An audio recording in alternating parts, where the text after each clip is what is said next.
नमस्कार, मैं डॉक्टर अजीत कुमार गोयल आज आप लोगों के साथ RT-PCR नेगेटिव रिपोर्ट के बारे में बात करूंगा। हम RT-PCR टेस्ट कराते हैं कोविड-19 सस्पेक्ट करके, लेकिन कई बार यह रिपोर्ट नेगेटिव आती है तो हम मान लेते हैं कि हमें कोविड इन्फेक्शन नहीं है, जबकि कुछ कंडीशंस ऐसी भी होती हैं जिनमें RT-PCR टेस्ट नेगेटिव आ सकता है।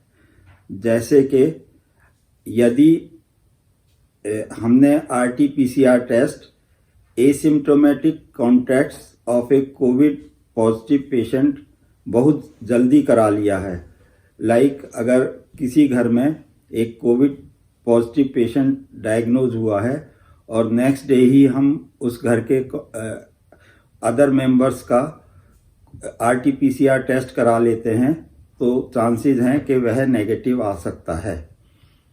दूसरे जो हम स्वाब टेस्ट लेते हैं RT-PCR के लिए, तो वो सही से अगर थ्रोट या नोज से सैंपल नहीं लिया गया हो तो उसमें भी वायरल लोड इतना कम हो सकता है कि उस केस में भी RT-PCR नेगेटिव आ सकता है। तीसरे कई बार जब हम होम टेस्टिंग के लिए लैब से आदमी को बुलाते हैं, टेक्नीशियन को, तो उस सैंपल का ट्रांसपोर्टेशन लैब तक सही से ना किया जाए, कोल्ड चेन बना के ना रखी जाए, तो भी RT-PCR टेस्ट नेगेटिव आ सकता है।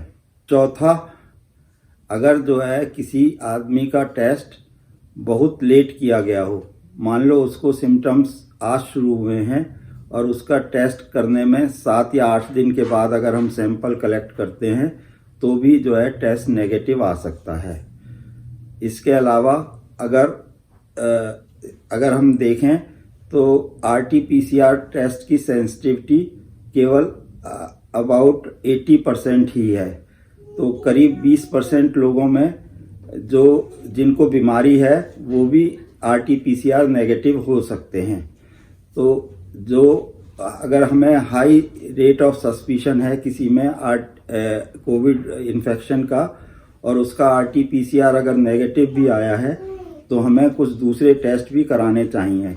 जैसे हमें उसका क्लिनिकल इवैल्यूएशन करना चाहिए, इसके अलावा उसका CRP कराना चाहिए, उसका HRCT चेस्ट कराना चाहिए, जिससे कि हम प्रॉपरली टाइमली डायग्नोज कर सकें कि इसको कोविड इन्फेक्शन है या नहीं।